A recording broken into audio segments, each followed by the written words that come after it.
Selamat datang di SMA Negeri 1 Nangapino. SMA Negeri 1 Nangapino terletak di Jalan Kota Baru, kilometer 1 Nangapino, Kabupaten Melawi, Kalimantan Barat. Berdiri pada tahun 1976 dengan nama SMA Pelita Nangapino, berubah menjadi SMA Persiapan Negeri pada tahun 1983. Dan pada akhirnya pada tanggal 29 Januari 1983 telah resmi menjadi SMA Negeri 1 Nangapino. Bangsa! Jihaku! Bangsa! Nangapino! Bangsa! Jihaku!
Hadirin disilakan duduk kembali. Bismillahirrahmanirrahim. Hamdan syakirin hamdan hamdan mazidah ya rabbana lakal hamdu kama yanbaghi li kalimati mustalik. Allahumma shalli ala sayyidina Muhammad wa ala alihi wasallam. Alhamdulillahi rabbil alamin. Ya Allahumma ya Allah, berilah kemudahan dan kelancaran pada kegiatan IHT kami pada pagi hari ini. Ya Allah ya Tuhan kami, berikanlah kelancaran dan kemudahan kami dalam memahami dan mengikuti kegiatan ini. Ya Allah ya Tuhan kami, hanya kepada-Mu kami meminta dan memohon kepada ampunan atas kesalahan dan kehilapan kami. Ya Allah ya Tuhan kami, hanya kepada-Mu kami meminta dan petunjuk agar kami diberikan jalan dan kemudahan untuk bekerja. Akhirnya kami ucapkan Rabbana zalamna anfusana wa lam taghfir lana wa tarhamna hasirin. Rabbana atina fid dunya hasanah wa fil akhirati hasanah wa qina adzabannar. Subhana rabbika rabbil izzati amma yasifun wa salamun alhamdulillahi rabbil alamin. Assalamualaikum warahmatullahi wabarakatuh. Selamat pagi dan salam sejahtera bagi kita semua. Ayam, ayam, ayam, bebek, bebek, bebek, bebek, entok, entok, ayam, bebek, bebek, ayam, entok, bebek ayam, bebek ayam, entok, entok, ayam. Satu Nangapino, yang terhormat Ibu Pengawas Pembina.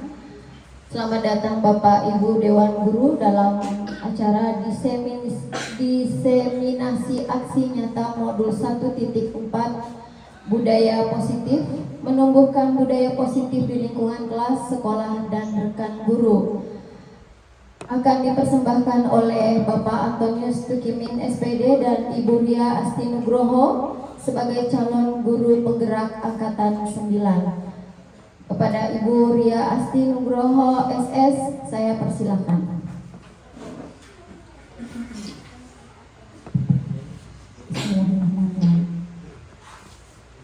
Pergi ke Sintang beli sepatu.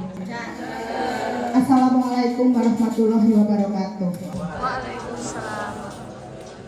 Baik, pada kesempatan pagi hari yang cerah ini, saya di sini bersama rekan saya, sama-sama calon guru penggerak Pak Antonius Tukimin. Kami akan mendiseminasikan budaya baik yang akan kami lakukan di sini berkaitan dengan aksi nyata kami di modul 1.4.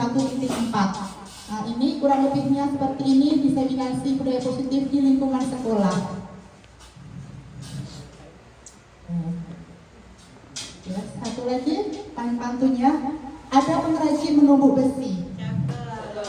Kawat diraki buat pondasi.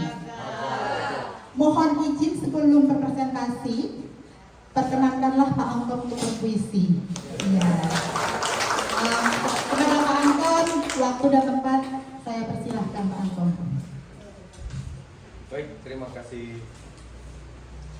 kasih Bapak Kepala Sekolah, Ibu Ria, teman sejawat kami dalam kegiatan guru penggerak.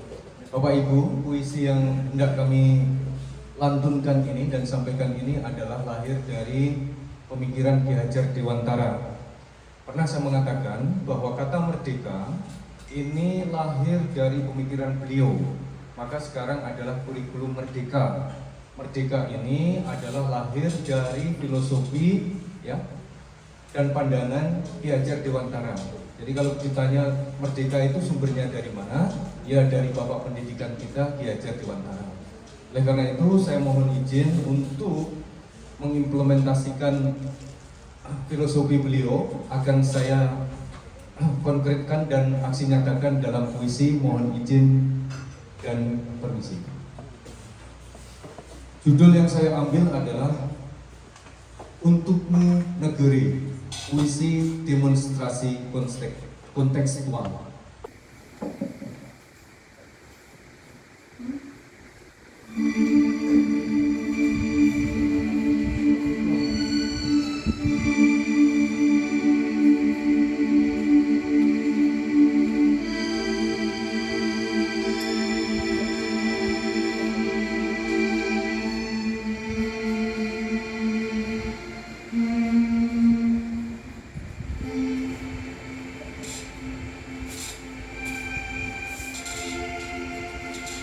Untukmu negeri,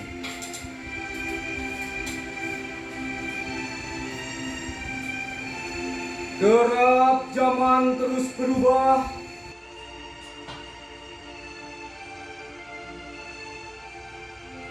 perjuanganmu tiada henti.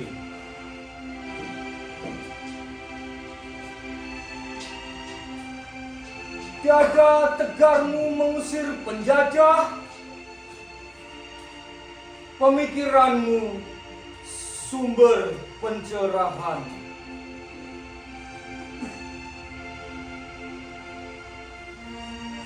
Mewujudkan pendidikan merdeka.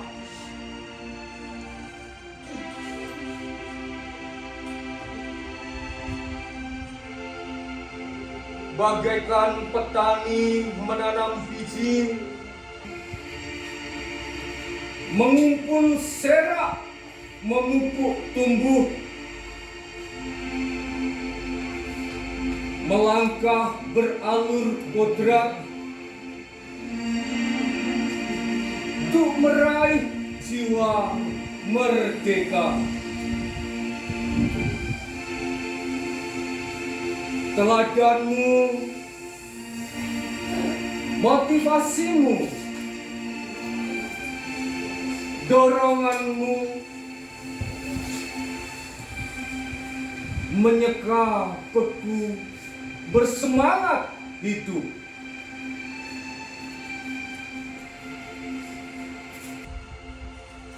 Pegang teguh keluhuran bangsa,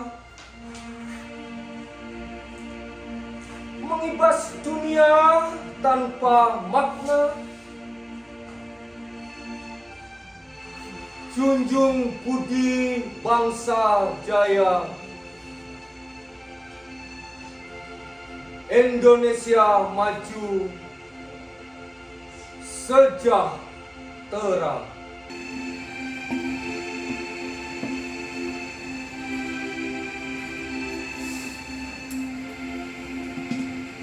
Terima kasih.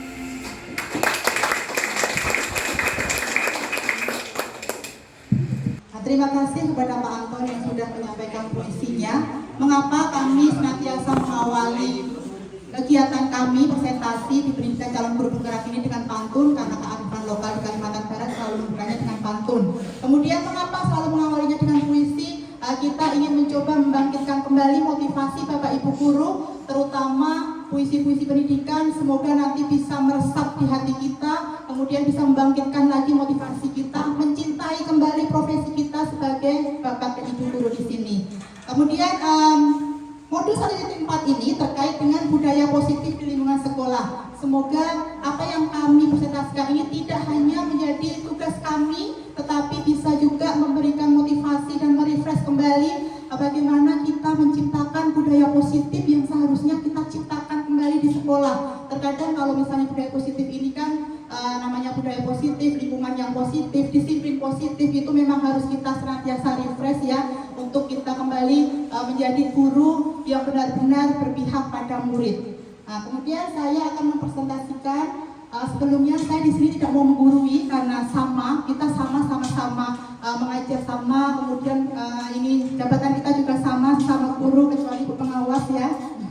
Jadi ini dengan penuh dengan rasa hormat saya memohon maaf, bukan termasuk menggurui, tetapi karena kami mendapatkan ilmu ini terlebih dahulu, semoga ilmu ini nanti bisa menginspirasi kita semuanya. Saya juga memotivasi kepada Bapak Ibu guru yang ingin mendaftar angkatan 11 calon guru penggerak, mohon untuk mendaftar karena di pendidikan ini sangat luar biasa. Saya mendapatkan inspirasi, mendapatkan kembali jiwa saya sebagai guru. Jadi intinya menjadi guru penggerak ini kita kembali lagi menjiwai diri kita sebagai guru. Sebagai apa sih? Sebagai pendidik yang senantiasa memberikan pelayanan terbaik dan juga memberikan pendidikan yang senantiasa berpihak pada murid. Baiklah, yang pertama ini adalah modul 1.4 yaitu tentang budaya positif. Pertanyaan pemantiknya, pemantik itu sekarang memang sedang tren dipakai di ini ya, paradigma pendidikan yang baru menggunakan pertanyaan pemantik. Awalnya saya juga mengira pemantik itu seperti korek gitu kan. Jadi ini rupanya pertanyaan pemantik itu kalau dulu ini ya stimulus ya, atau kalau menggunakan bahasa Inggris brainstormingnya untuk memunculkan motivasi pengenalan kritis kita ini, mengingat kembali apa itu budaya positif. Kira-kira apakah makna budaya positif? Jadi yang harus kita ingat kembali adalah apakah makna budaya positif. Kemudian yang kedua, apa saja contoh penerapan budaya positif yang telah kita terapkan khususnya di lingkungan sekolah kita Bapak Ibu guru. Jadi kita ini akan kembali merefresh kembali budaya-budaya yang mungkin kemarin sempat tersamarkan karena kegiatan kita yang sibuk mengajar, sibuk sana sini. Jadi kita refresh kembali, kita belajar sama-sama. Saya dengan Pak Anton mempunyai kesempatan lebih dahulu untuk memberikan ilmu yang kami dapatkan terlebih dahulu.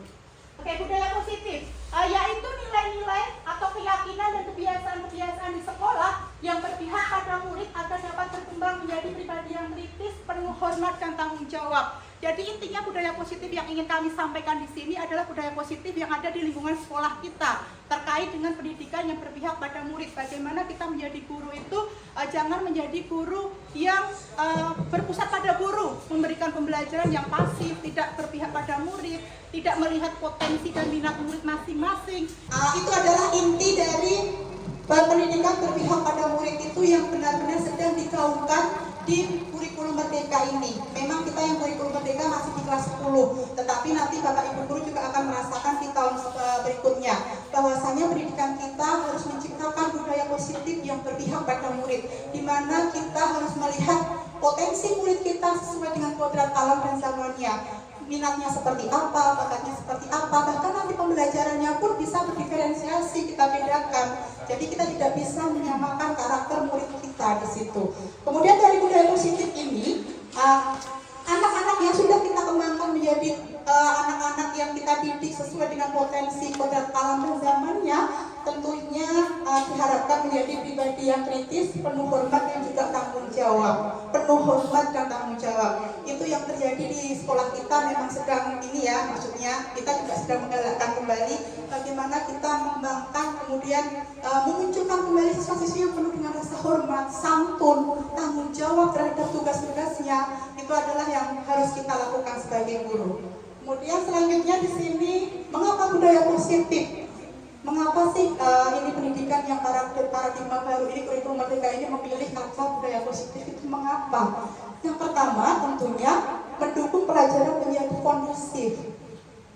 Yang kedua, membentuk karakter baik peserta didik. Bagaimana kita sebagai guru harus membentuk karakter baik dari menilai mereka beriman dan bertakwa, berakhlak mulia, sopan dan santun. Kemudian yang ketiga yaitu lingkungan belajar akhirnya menjadi menyenangkan. Bagaimana kita membuat lingkungan belajar kita menjadi sesuatu yang menyenangkan untuk kita semuanya, dengan pembelajaran yang inovatif, kreatif, kemudian bukan teacher center lagi atau berpusat pada guru, sesuai dengan zamannya. Zaman anak-anak sekarang ini kan zaman anak gen milenial, Gen Z, berarti kan pakai HP, pakai digital. Ya kita mengikuti perkembangan zaman mereka, cuma mau kalah kita di situ. Kemudian yang terakhir yaitu pembelajaran tentunya akan berpihak pada murid setelah kita mengetahui karakter-karakter siswa tersebut.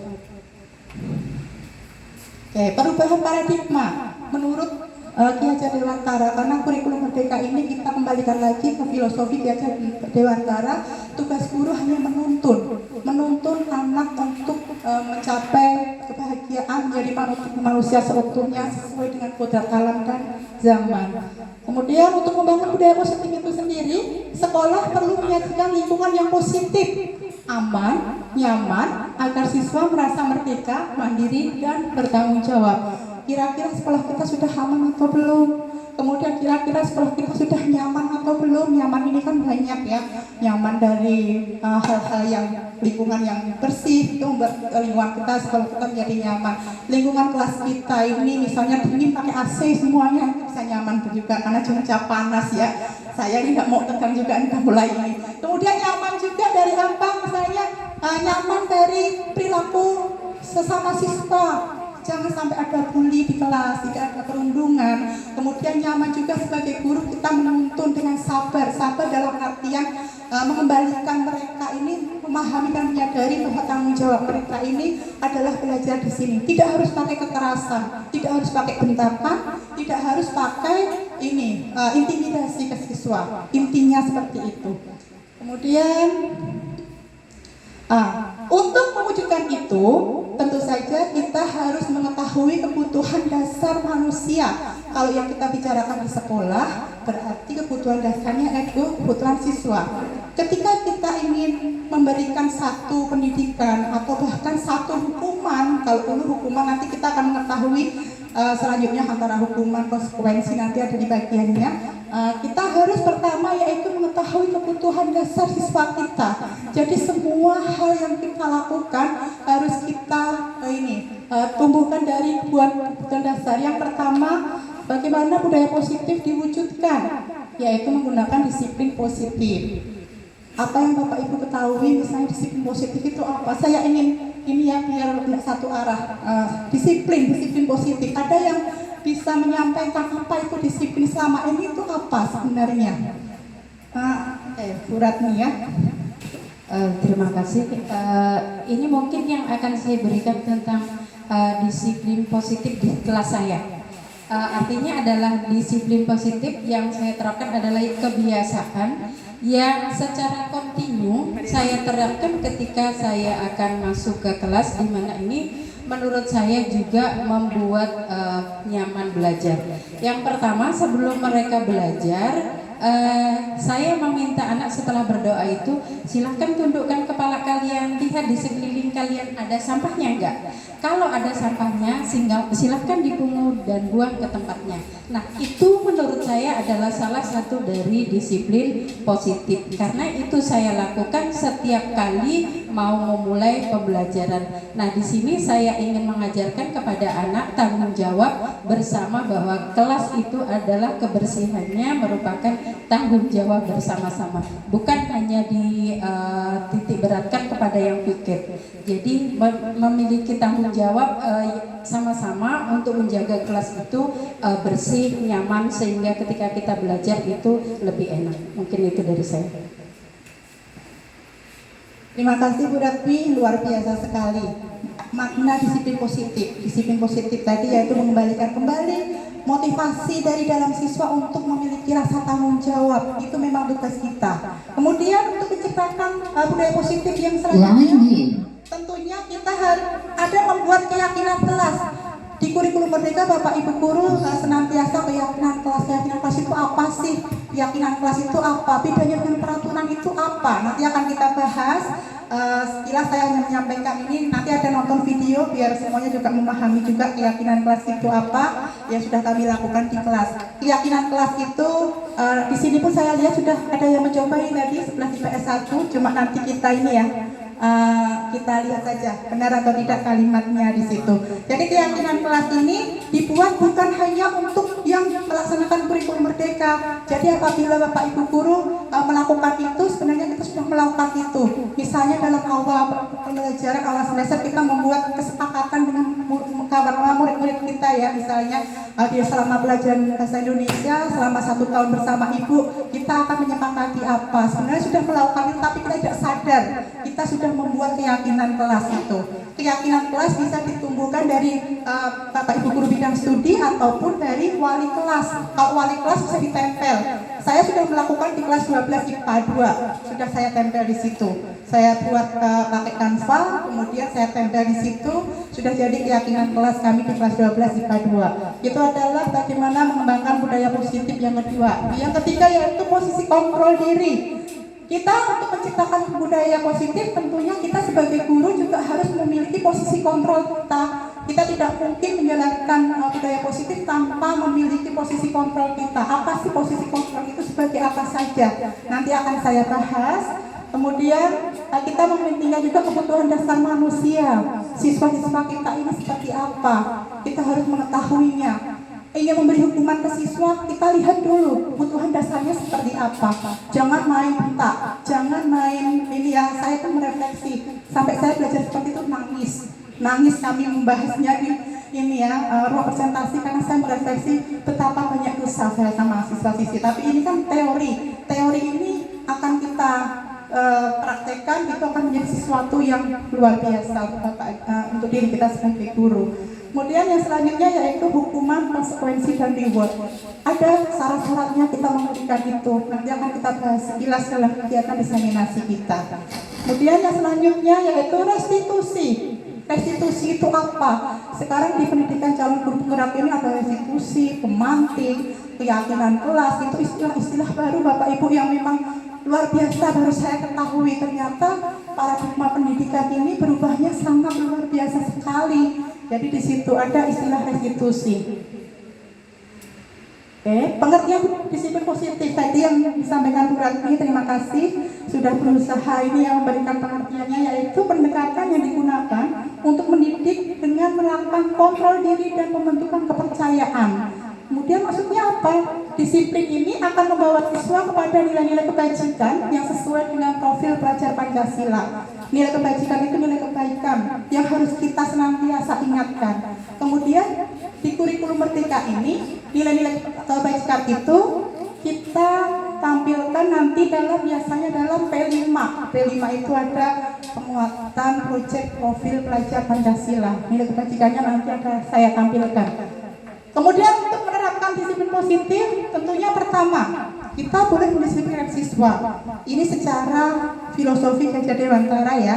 Saya tidak menggurui, saya hanya berbagi ilmu. Nanti silahkan kita kembalikan pada diri kita, hati nurani kita. Kita menjadi guru itu sudah sejauh mana sebenarnya?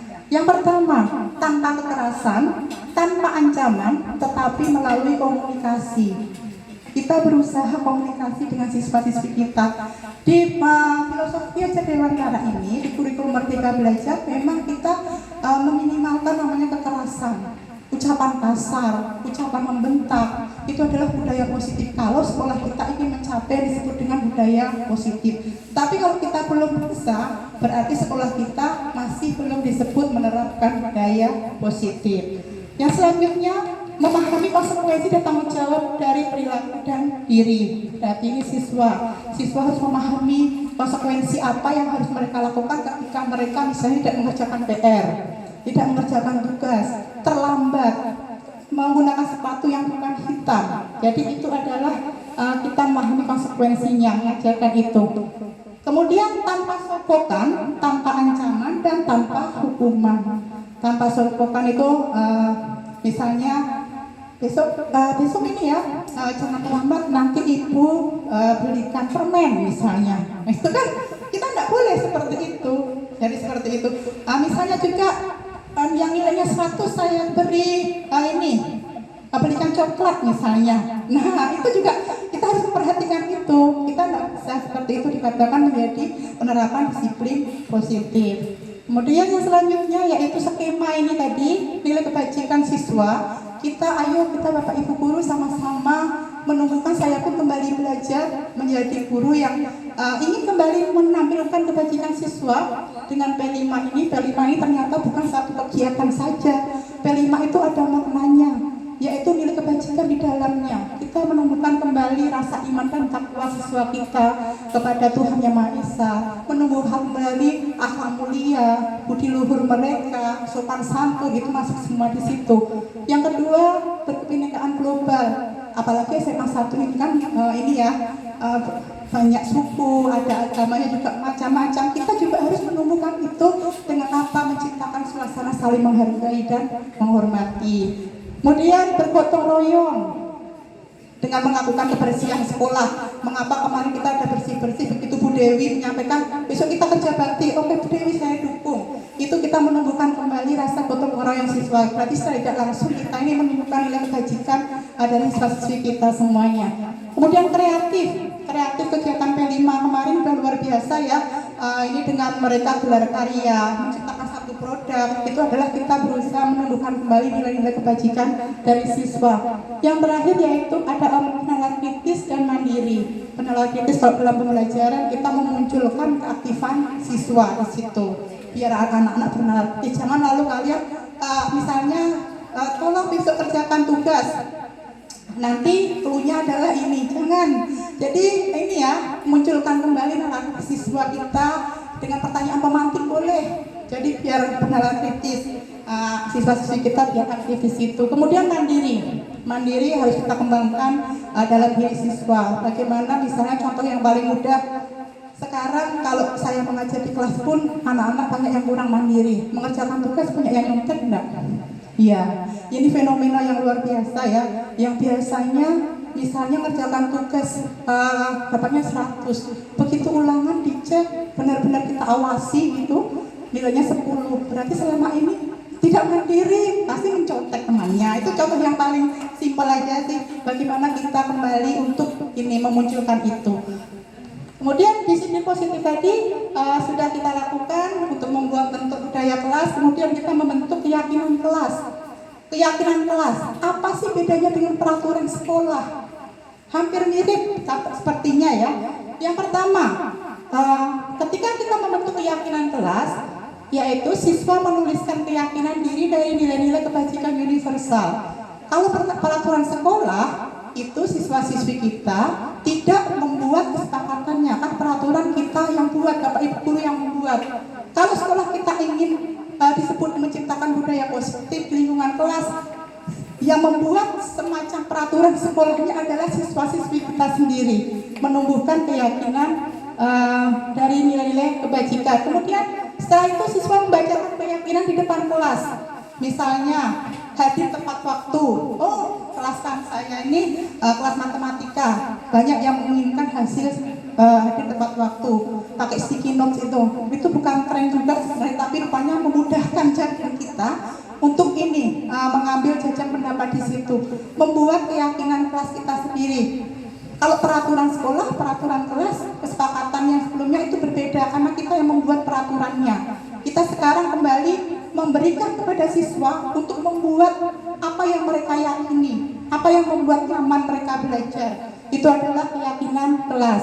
Beda ya kalau peraturan kan yang menyusun kita tim kesiswaan misalnya. Itu kalau budaya positif kita bukan seperti itu. Jadi kita memunculkan siswa-siswi kita ini untuk membuat keyakinannya sendiri. Jadi jangan ini nanti ditempel ya, keyakinannya seperti ini, bukan. Kita jajak pendapat, kasih pertanyaan otomatis. Kalian ingin kelas fisika seperti apa? Oh, di tepat waktu. Boleh minum, boleh ditulis. Kalau memang itu ditempel atau mungkin kita jadi pegangan di jurnal kita kalau guru bidang studi. Jadi kalau nanti melanggar atau tidak meyakini itu, kita kembalikan lagi secara komunikatif kepada siswa. Kemudian hasil keyakinan tadi disimpulkan dan ditempel di dinding sebagai motivasi intrinsik untuk mencapai pembelajaran yang berpihak pada murid. Ini sudah ada, ini wali kelasnya siapa ya? Bu Sum ya? Ya, Bu Sum. Luar biasa Bu Sum. Jadi ini itu bukan hanya yang berlaku untuk kurikulum merdeka. Memang inilah kalau kita ingin menciptakan budaya positif ini memang luar biasa. Cuma ada satu hal juga yang sepertinya ini ada kalimat nih kan di sini selalu menjaga kebersihan, boleh minum air putih. Berarti di kelas ini berarti Bapak Ibu guru mengizinkan setiap pembelajaran meminum air putih karena sudah kita sepakati sama-sama. Kemudian yang selanjutnya adalah terdapat apa sih ya tulisannya? Terdapat ice breaking. Kelas ini busuk minta ice breaking. Saya memang kalau kelas ini minta ice breaking. Nah, mem, ini kan sudah ada di sini, mem. Jadi tolong, anak-anak tuh udah paham di situ. Jadi setiap pembelajaran anak-anak tuh minta ice breaking. Kita kasih. Itu adalah permintaan siswa kita. Berarti kita ini guru yang berpihak pada murid. Jadi seperti itu. Tapi satu lagi nih, tidak boleh ribut. Kira-kira menurut Bu Dina gimana yang memahami? Kalimat tidak boleh ribut ini keyakinan kelas atau peraturan atau apa? Ada enggak sesuatu yang mengganjal di situ?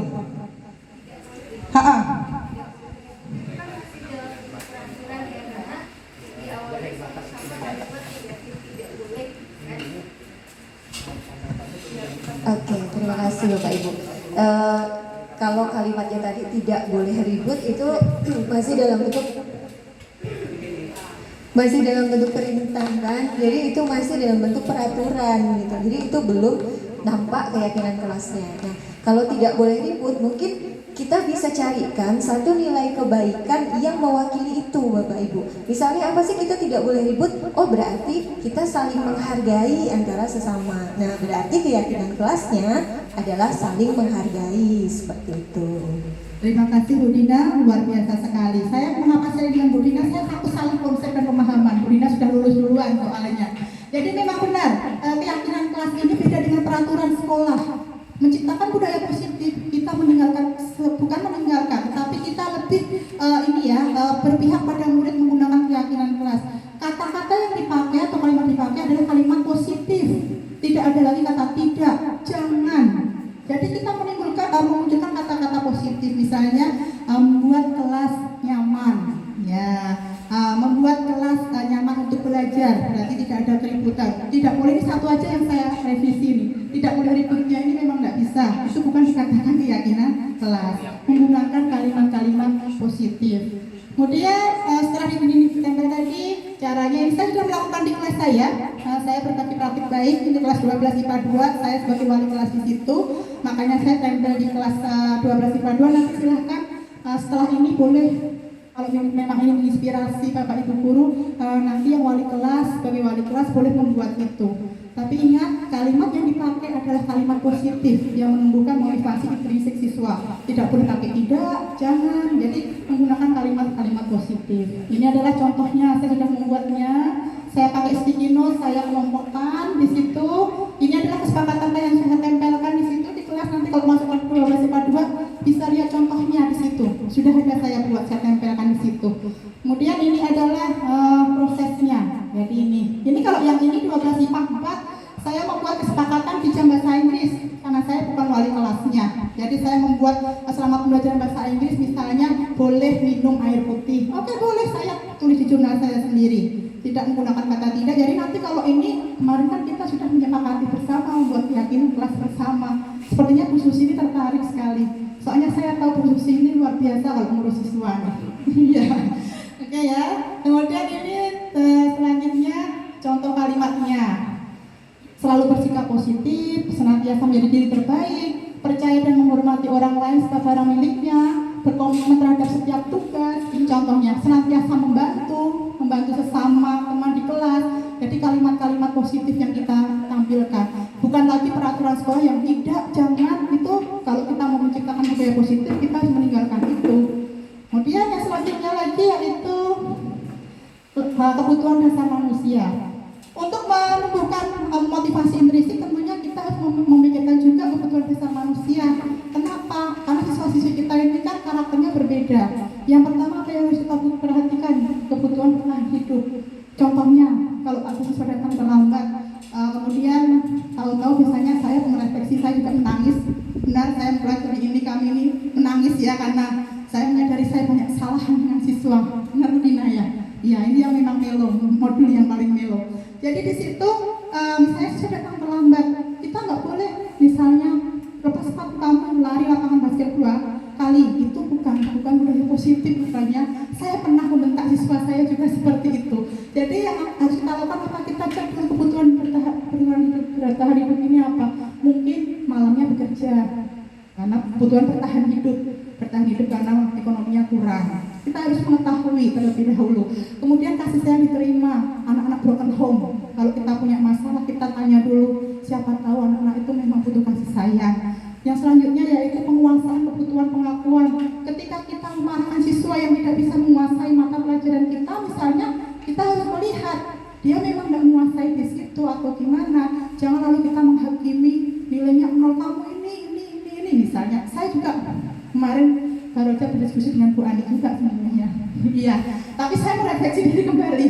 Jadi udahlah ya, jadi pembelajaran saya ingin menjadi pribadi yang lebih baik, khususnya dalam menuntut siswa-siswi saya. Yang selanjutnya kebebasan, kebutuhan akan pilihan. Misalnya anak-anak itu tidak nyaman di kelas, mereka ingin belajar yang ini ya, suasana panas. Boleh kita misalnya bawa keluar pembelajaran kita, tapi harus kita kontrol. Selanjutnya yang terakhir, kesenangan. Misalnya siswa-siswi kita ini menyenangi pembelajaran dengan melihat video misalnya. Oke, kita kasih, memang mereka seperti itu. Pembelajaran yang tidak hanya mencatat terus, kan anak-anak kan pasti bosan. Kita harus melihat kesenangan dari siswa kita. Dan yang selanjutnya posisi kontrol guru. Nah ini yang paling seru nih. Nanti saya minta izin putarkan ini ya 10 menit ya, boleh Pak Ustaz? Ya, karena saya ingin sama-sama merefleksi juga sih. Ini posisi kontrol guru kita. Kita menjadi guru yang seperti apa? Pertama, apakah kita menjadi guru yang penghukum? Yang kedua, pembuat rasa bersalah siswa? Atau yang ketiga sebagai teman? Yang keempat sebagai pemantau, kita mantau siswa aja, gitu kan? Atau yang terakhir sebagai manajer. Nanti akan kita ketahui ketika ingin menciptakan budaya positif, kita harus di posisi sebelah mana sebenarnya. Ketika kita belum mencapai itu, berarti budaya positif belum terbentuk di lingkungan sekolah kita. Jadi ini. Nah, yang selanjutnya yaitu saya ingin menampilkan ini potongan video ya. Sebentar. Selamat pagi Bu. Selalu terlambat. Iya ya, pas sebelum menunggu biasanya akan menunjuk-nunjuk sekadar membentuk kira-kira kita melakukan mari kita siapkan. Jadi itu posisi kontrol seperti hukum ya.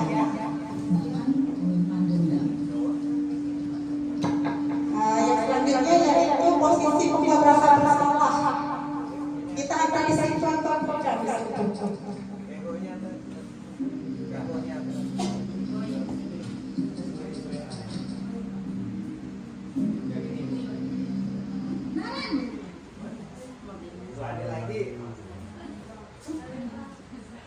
Tadi Bu.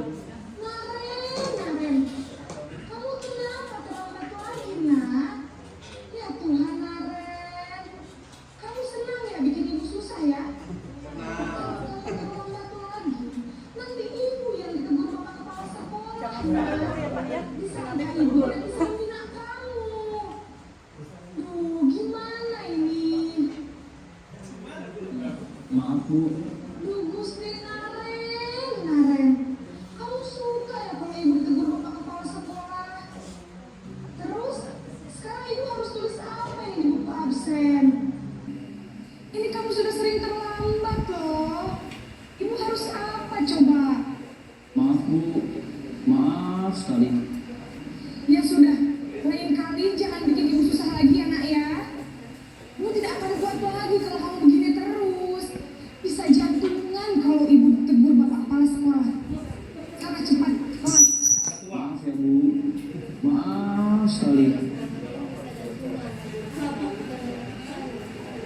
Posisi pembuat rasa bersalah berbicara dengan nada tenang. Iya, posisi membuat rasa bersalah itu cenderung suaranya lembut, cenderung lembut, kemudian dia marah. Tapi kata-katanya itu menyalahkan murid, jadi membuat murid itu merasa bersalah. Jadi itu membuat rasa bersalah. Nah, kemudian yang selanjutnya lagi nanti kita akan membuat dalam posisinya apa? Membuat murid merasa bersalah, memiliki identitas yang gagal. Kemudian juga rendah diri, minder, insecure bahasanya. Kita tidak boleh seperti itu rupanya ya Bapak Ibu. Memang sulit sekali mencapai posisi ideal. Namanya kita manusia pasti ada emosionalnya masing-masing. Ini yang selanjutnya.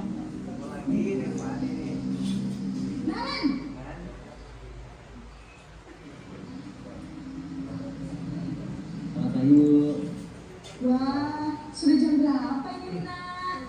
Terlambat lagi ya sayang. Iya Bu. Ada sana yang biarnya siapa? Ngomongkan saya Bu. Kamu malah menyalahkan ibu kamu. Kamu bukannya anak yang larinya paling kencang. Kok terlambat sih? Iya Bu, saya memang terlambat bangun tadi. Jadi biarpun saya lari kencang, tetap gak kekejar Bu. Ya sudah sana. Nanti lain kali larinya lebih kencang lagi ya. Biar gak terlambat lagi. Bikin senang ibu. Demi ibu. Bisa kan? Bisa lah Bu. Ya sudah sana masuk kelas. Teman ya, jadi demi ibu gurunya tidak terlambat karena demi ibu gurunya tidak marah karena merasa sudah menjadi teman. Kita juga kira-kira pernah tidak seperti itu. Jadi suara guru ramah, kemudian ini cenderung bersedia gurau untuk menenangkan suasana.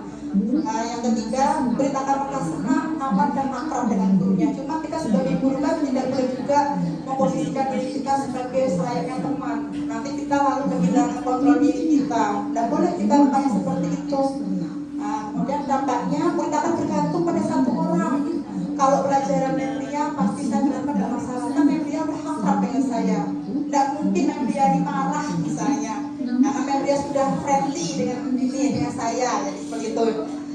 Selanjutnya posisi pemantau atau monitor. Ini yang suka menggunakan data ini biasanya. Jumlah terlambatnya berapa kali. Itu saya juga refleksi. Alpanya berapa kali. Nah itu di situ.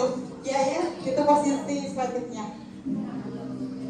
Narik lagi, dari lagi. Selamat pagi Bu. Nah Ren, apa peraturan sekolah kita tentang jam berapa kita harus masuk sekolah nak? Kita harus di sekolah jam 7 Bu. Iya betul, sekarang sudah jam 7.20. Kalian sudah tahu konsekuensinya jika terlambat hadir? Paham Bu. Saya harus tinggal kelas pas jam istirahat selama 20 menit. Iya benar, konsekuensinya demikian. Jadi nanti jam 9.30 pas istirahat, kamu harus tinggal di kelas, kerjakan tugas tambahan untuk ketertinggalan kamu, ya? Baik Bu. Posisi pemantau mengandalkan penghitungan atau data Menggunakan perhitungan data untuk mengontrol murid. Misalnya kita melihat minggu kemarin sudah terlambat, minggu ini terlambat lagi tanpa solusi. Tapi tanpa solusi pada akhirnya kita mengingatkan murid, minggu lalu kamu sudah terlambat, minggu ini terlambat lagi. Apa minggu depan mau terlambat lagi? Nah itu adalah contohnya. Ini yang terakhir. Narik lagi.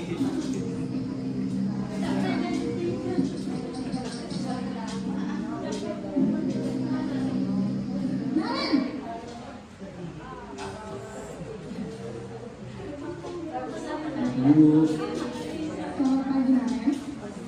Maaf Bu, saya terlambat. Iya, sekolah masuknya jam 7, sekarang sudah jam 7.20. Jadi sekarang bagaimana nih Naren? Maaf Bu, saya lepas tahu alarm saya semalam. Baiklah, menurut kamu, keyakinan sekolah yang mana yang perlu kamu tingkatkan?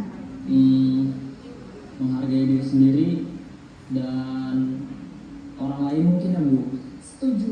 Jadi, apakah Naren meyakini prinsip saling menghormati tersebut? Iya Bu, saya meyakininya. Apakah Naren bersedia memperbaiki masalah keterlambatan ini? Bersedia Bu. Bagaimana kamu akan memperbaiki masalah keterlambatan ini? Saya akan coba untuk tidak lupa menyetel alarm saya Bu. Baik, kalau Naren lupa menyetel alarm di rumah, ada orang yang kira-kira bisa bantu mengingatkan tidak? Ada Bu, kakak saya, Kak Emma. Ada lagi selain Emma? Selain Kak Emma, ada ibu saya. Baik, Wani, jadi ah, Wani. mengingatkan Naren adalah Emma dan ibu Alia. Kira-kira akan mulai setel alarm kapan, Naren? Setelah pulang sekolah, akan segera saya lakukan.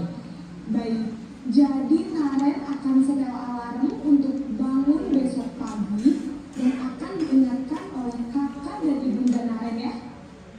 Ada lagi yang mungkin perlu dilakukan Naren agar tidak terlambat bangun lagi? Tidak ada Bu. Baik Naren, terima kasih untuk kerjasama kami. Sekarang kamu perlu kembali ke kelas untuk belajar. Baik Bu, terima kasih. Posisi manajer adalah posisi kontrol. Kita posisi kontrol manajer yaitu mengontrol siswa kita untuk memiliki identitas yang positif. Kemudian juga membimbing murid untuk memecahkan masalahnya sendiri, membuat komitmen pada diri sendiri. Memang diperlukan komunikasi yang lebih. Jadi di sini siswa akan merasa mandiri dan juga dampaknya apa? Dampaknya murid akan menjadi mandiri, percaya diri dan dapat memecahkan masalahnya. Dan mencari sebuah solusi untuk menyelesaikannya. Ibu dan Bapak Guru. Terima kasih, cukup. Sekarang saya ingin ini ada umpan balik terlebih dahulu. Kira-kira kita merefleksi bersama siapa yang mau menyampaikan sudah sampai di posisi mana kita sebenarnya, siapa yang ingin menyampaikan sambil saya menyerahkan PPT-nya lagi. Saya ingin umpan balik, kita merefleksi saja sama-sama. Kira-kira posisi tadi yang paling ideal yang mana? Manajer. Sekarang kita merefleksi apakah kita sudah sampai di posisi itu? Rasanya belum ya sama. Saya pun sama. Saya ingin ada yang memberikan umpan balik. Kira-kira bolehlah sedikit curhat, tapi jangan lama-lama. Silakan. Siapa yang mau ingin menyampaikan? Tadi saya melihat masing-masing itu ada kelemahan. Tadi Bu, apa tadi itu yang coba dia saya lihat dari ada 5 kategori penanganan itu dengan posisi kontrol. Posisi kontrol kita bisa sebagai pemukul, pembuat rasa bersalah, sebagai teman, sebagai ini manajer, sepertinya seperti yang mana, atau sebagai pemantau. Refleksi pada dari segi teorinya memang itu ada baiknya, tetapi saya ingin memperhatikan tindakan kurang disiplin yang dilakukan oleh siswa itu berulang kali. Kalau kita menyelesaikannya dengan misalnya tadi itu berlaku sebagai teman, salah satunya itu akan berulang. Kalau kita memperlakukan diri sebagai teman, berulang. Pembuat rasa bersalah juga berarti kita sebenarnya melakukan egaliter, rasa kebersamaan terhadap siswa itu tentang kepedulian, tentang disiplin. Apalagi juga hanya pelaku pemantau. Nah, kendala kita di sini dari 5 itu manajer itu memang bagus. Tetapi ada satu pertanyaan, bagaimana yang dilakukan oleh siswa berulang kali? Bukan hanya soal dia terlambat, tetapi bisa saja anak itu misalnya tidak disiplin dalam mengerjakan tugas dan berulang kali. Nah, ini permasalahan kita sebagai guru. Apa tindakan kita seperti itu? Nah, dari ilustrasi tadi saya lihat ada konteks internal yang belum ditanyakan. Apa itu? Kalau dia terlambat, apa yang dilakukan tadi malam? Kalau alasannya bangun pagi terlambat, tidak ada orang membangunkan, bisa saja dia tidak bersama orang tuanya, seperti mengkos misalnya. Itu satu kendala. Yang kedua, kalau misalnya dia berada bersama orang tuanya, ya, orang tuanya tidak membangunkan dia pada pagi hari untuk bersekolah, apa yang dilakukannya sehingga ia terlambat bangun? Dan ini saya pikir untuk posisi kontrol kita memang terlalu jauh untuk ke anak tersebut. Nah, jadi kita mungkin ada solusi yang lain untuk bukan hanya sekedar manajer, saya pikir seperti itu. Mungkin itu Bu, seri saya kelemahannya yaitu kesalahan yang dilakukan berulang kali oleh seorang siswa. Itu apa yang kita lakukan. Terima kasih atas waktunya. Assalamualaikum warahmatullahi wabarakatuh. Selamat siang semua. Terima kasih Pak Dar. Jadi memang tugas kita berat sekali. Budaya positif itu memang berat kita ciptakan. Kenapa? Karena di posisi manajer pun rupanya masih ada kekurangan. Intinya apa? Kita mengembalikan lagi motivasi dari siswa untuk memahami tanggung jawabnya, nilai-nilai kebaikan yang mereka punya. Dengan tadi seperti contoh menanyakan alasannya, iya benar. Yang penting komunikasi kita jalan, mengapa terlambat dicari, kemudian kembali lagi ke kebutuhan dasar tadi. Siapa tahu karena kebutuhan bertahan hidup, malamnya bekerja, kemudian terlambat. Ya, kemudian bisa juga kita mix juga dengan posisi pemantau. Datanya seperti apa, tapi kan biasanya kamu ini terlambat, besok terlambat lagi, apanya mau terlambat lagi. Kadang kita lupa menanyakan kebutuhan dasar siswa tadi itu apa. Jadi kita kembali merefleksi. Saya bukan menggurui, saya bukan ahli teori juga, bukan sekolah psikologi juga. Saya cuma mendapatkan ilmu ini dahulu, lebih dahulu. Jadi mari kita sama-sama ya nanti kita merefleksi diri menjadi guru yang berpihak pada murid. Terima kasih Badar. Saya melanjutkan lagi slide saya, ini seharusnya umpan baliknya tadi. Bagaimana perasaan Bapak Ibu melihat video tersebut? Saya ingin satu orang tadi. Kalau tadi Pak Darkan ini siapa? Mau Bu Ani boleh, mau siapa ya, apa yang mau ini. Setelah melihat video tadi apa yang dirasakan? Apakah senang atau terharu atau merasa banyak salah? Kalau saya waktu itu tanya seperti itu, saya merasa banyak salah dan dosa dengan anak murid saya. Gitu. Bu Ani mau menyampaikan? Oke, boleh silahkan.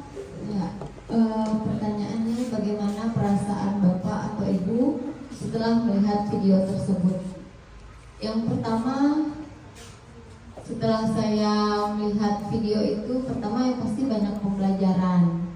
Terus saya refleksi, ternyata peran itu semua ada di lingkungan saya gitu ya.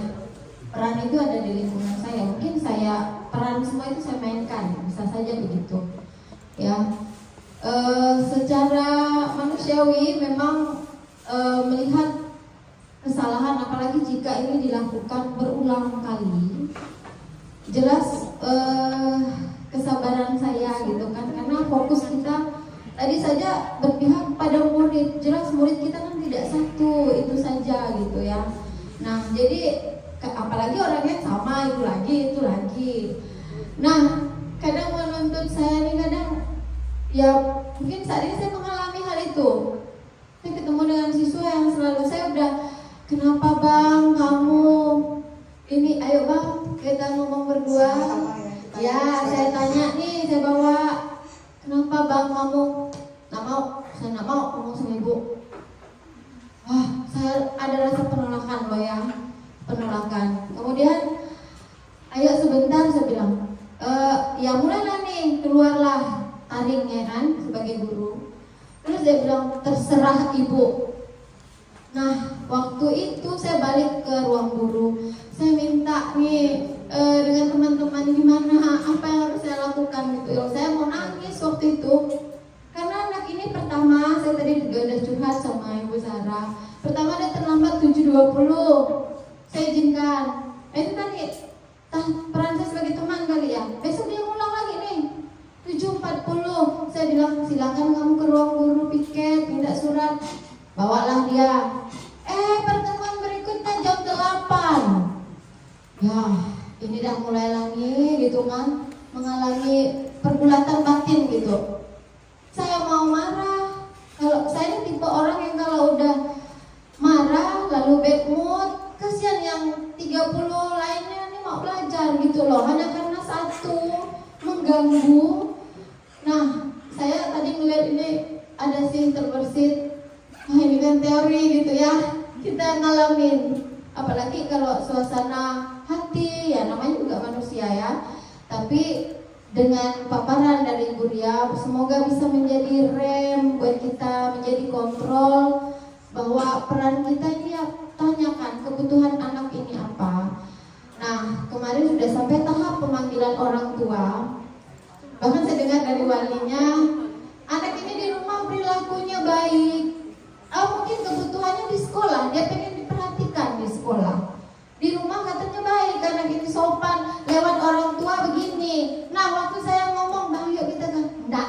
Nah, ini kan bertentangan dengan yang di rumah, dengan yang terjadi di sekolah. Jadi ini juga menjadi pengetahuan buat saya secara pribadi. Ya, kita perlu juga komunitas untuk bisa berbagi cerita sehingga bisa memberikan juga masukan buat saya. Demikian Ibu Ria, terima kasih. Terima kasih banyak Bu Ani atas ini, apa umpan baliknya luar biasa. Memang benar ya, kita perlu kerjasama juga, komunikasi dengan rekan kita sesama guru. Kemudian tadi udah ya sekalian, setelah ini perubahannya Pak tentunya ini merefleksi.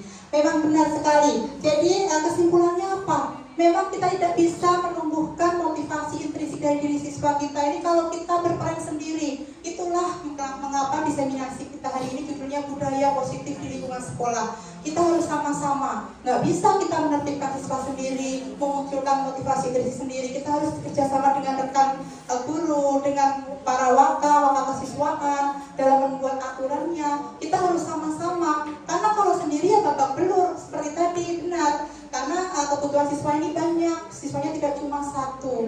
Budaya positif itu memang sulit sekali dicapai tanpa kita bersinergi sama-sama untuk mewujudkan dan menumbuhkannya. Jadi di kesempatan ini saya ingin juga ini memotivasi diri dan juga Bapak Ibu guru semuanya, ayo kita sama-sama, bisa enggak kita menciptakan budaya positif di sekolah kita sama-sama. Dengan tadi posisi-posisi tadi, dengan contohnya, saya tidak mau beri contoh langsung, makanya saya suruh melihat video. Benar ini teori, tapi teori diciptakan untuk sesuatu yang memiliki pencapaian yang baik. Ketika kita ingin mencapai sesuatu yang baik, kita butuh teori. Kalau tidak ada teorinya, gimana kita mengontrol diri kita? Jadi intinya, mari kita sama-sama ketika kita mau menumbuhkan motivasi yang baik dari siswa, kita sama-sama bekerja sama. Tidak boleh satu orang misalnya, Bu Subi nangani Vincent terus, nggak bisa. Nggak bisa seperti itu, kita harus sama-sama. Iya, jadi di situ ya, budaya positif itu di situ. Ketika kita belum bisa sama-sama, sekolah kita belum bisa dikatakan mencapai budaya positif. Jadi tadi terima kasih sekali paparan yang ini saya sampaikan. Ini tadi kesimpulannya ada motivasi intrinsik, menggunakan keyakinan kelas. Kita tumbuhkan dulu, kalau kita intinya kembali ke satu hal. Pendidikan karakter dan pendidikan yang bermakna bagi siswa. Karakter baik, kita menumbuhkan karakter baik di kelas terlebih dahulu. Kemudian posisi kontrol yang paling proporsional adalah yang manajer. Ketika kita sudah sama-sama di situ, saya yakin sekolah kita akan memiliki budaya positif yang baik. Tetapi ketika kita belum bisa sampai di situ, persentase budaya positif itu tidak akan tercapai selama 100%. Kemudian ini penanganan kasusnya nanti akan disampaikan oleh Pak Anton. Sekiranya itu dulu dari saya. Masih ada sesi Pak Anton, semoga belum bosan. Memang inilah tanggung jawab kami, tugas kami, bukan untuk menggurui atau merasa pintar di sini, bukan Pak, karena kami ini memang tugasnya yaitu mendiseminasi, mensosialisasikan apa yang kami dapatkan di pendidikan calon guru penggerak kami. Terima kasih. Kesempatan yang kedua saya berikan ke Pak Anton untuk ini ya, slide selanjutnya, tentang materi selanjutnya. Terima kasih Anton. Ya, kasih tepuk tangan ke Bu Ria. Terima kasih Bu Ria. Yaitu motivasi intrinsik begitu. Jadi di dalam pembelajaran kita seiring dengan Ki Hajar Dewantara, ya, sebaiknya dilaksanakan secara merdeka, ya, membuat sebuah jalan pendidikan yang membahagiakan dan menyelamatkan, ya. dapat kita laksanakan pembelajaran yang sesuai dengan kodrat zaman dan kodrat alam. Bapak Ibu yang kami hormati, tadi sudah disampaikan oleh Bu Ria mengenai sikap, ya, mengenai sikap seorang guru saat memberikan hukuman, ya, konsekuensi, reward dan restitusi. Oleh karena itu, pada kesempatan hari ini saya ingin melaksanakan penebalan, ya, mengenai hukuman. Hukuman itu sesuatu yang menyakitkan, ya, sesuatu yang menyakitkan, ya. Oleh karena itu, sebisa mungkin kita menjadi seorang guru tidak melakukan ini, ya, karena hukuman merupakan sesuatu yang membuat tidak nyaman, baik untuk murid, ya, jangka pendek maupun jangka panjang. Kemudian yang berikutnya, ya, hukuman ini menyebabkan perilaku anak akan tersakiti, begitu ya. Jadi anak justru akan menjadi agresif, ya, agresifnya menjadi semakin meningkat, ya. Kemudian yang keempat, ya, apabila kita terus melakukan hukuman, itu sistem tidak akan berjalan baik, karena murid, ya, justru akan semakin melawan dan murid menjadi tidak takut. Kemudian berikutnya, ya, hukuman ini, ya, peraturannya seperti contoh adalah kamu harus, ya, nah ini, ya, karena keharusan tadi anak menjadi benci, ya, gitu, ya, karena ada paksaan, ya, anak justru malah akan menjadi benci. Nah, dampak dari hukuman adalah situasi yang negatif, begitu ya, situasi yang negatif. Anak tidak menjadi pribadi yang merdeka, karena anak lalu akan merasa menyalahkan diri sendiri, gitu ya. Kemerdekaan anak itu hilang, ya Bapak Ibu, ya. Ya. Sehingga anak tidak menjadi pribadi merdeka. Saat anak itu dihukum terus, maka dirinya menjadi anak yang tumbuh semakin buruk, begitu.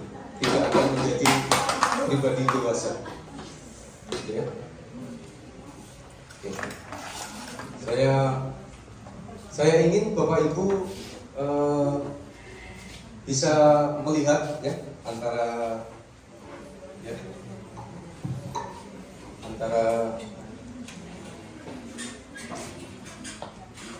hukuman, ya, Bapak Ibu,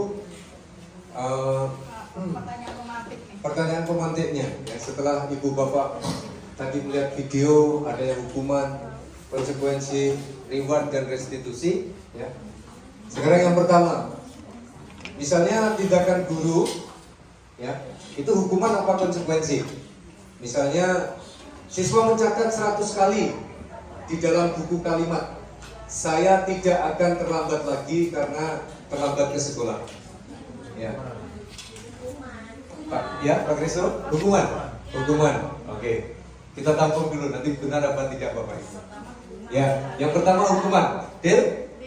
Ya, mencatat 100 kali, Bu Supi, hukuman atau konsekuensi? Hukuman. Oke. Bu Sarah, hukuman juga? Ya, hukuman. Pak Edwin? Hukuman. Oke. Hukuman, ya. A. Iya. Lari mengelilingi lapangan basket 2 kali karena terlambat hadir di sekolah. Hukuman apa konsekuensi? Hukuman. Bu Ika? Hukuman. Oke. H lagi. Oke. Ya. Yang ketiga, murid diminta untuk push up 15 kali karena tidak menggunakan masker sekolah. Ya. Ini hukuman apa konsekuensi? Pak Muhammad. Siswa diminta push up 15 kali. Hukuman apa konsekuensi? Hukuman. Ya. Oke. Lagi ya. Kak Julina, Bu Julina, push up 15 kali, hukuman apa konsekuensi? Hukuman, ya. Oke. Nah, yang keempat, hukuman apa konsekuensi? Menggantikan kertas tugas teman yang telah dicoret-coret. Menggantikan kertas tugas milik temannya yang telah dicoret-coret. Bu Cucu? Konsekuensi ya? Ya. Hukuman Bu ya. Kalau menurut Bu Cucu hukuman. Kalau menurut Bu Juli, Bu Susi? Kalau menggantikan konsekuensi. Akibat dari dialirkan harus diganti ya? Oke, ada dua, nanti boleh dibandingkan ini. Ya. Ya. Bu Cucu konsekuensi, Bu Susi hukuman. Membersihkan tumpahan air di meja tulis karena tersenggol pada saat belajar. Konsekuensi. Iya. Membersihkan tumpahan air di meja tulis. Konsekuensi? Konsekuensi. Oh iya. Bu Peggy, cocok? Cocok. Ya, oke. Kak ya. Yang berikutnya. Meminta murid tidak mengenakan sepatu seharian di sekolah karena tidak mengenakan sepatu hitam. Ya, meminta murid tidak mengenakan sepatu seharian di sekolah karena tidak mengenakan sepatu hitam. Bu Surati? Konsekuensi? Oh iya, Kak Wiwi juga konsekuensi ya. Oke. Lalu yang terakhir, lari mengelilingi lapangan basket 2 kali karena terlambat 10 menit untuk pelajaran PCUK. Hukuman. Benar.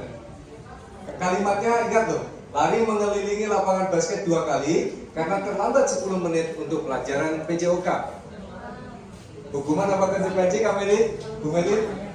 Hukuman. Oke. Baik, kita lihat hasilnya. Tank. Ya, tank. Mana ini jalan?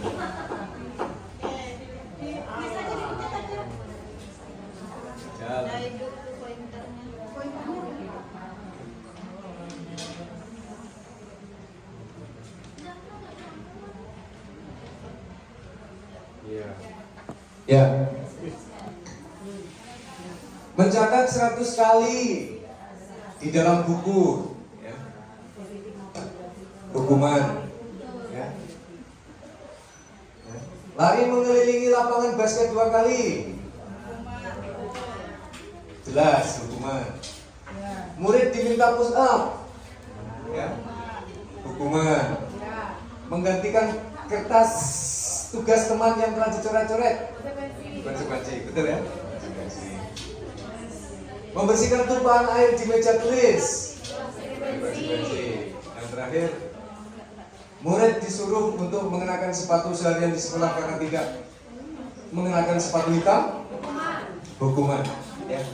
Kalau disuruh lari karena pelajaran PJOK lambat 10 menit tadi apa? Konsekuensi. Konsekuensi. Ya. Karena olahraga. Ya. Begitu. Mohon dibedakan antara hukuman dan konsekuensi.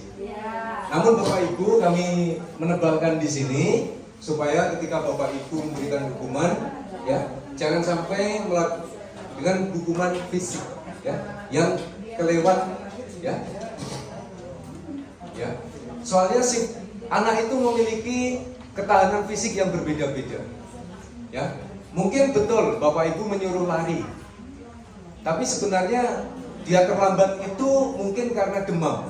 Nah, kalau Bapak Ibu menghukum anak, ya tidak melihat dulu latar belakangnya, ini bahaya, ya.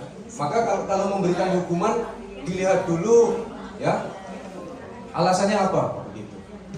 Baik, selanjutnya ini, ya kita posisi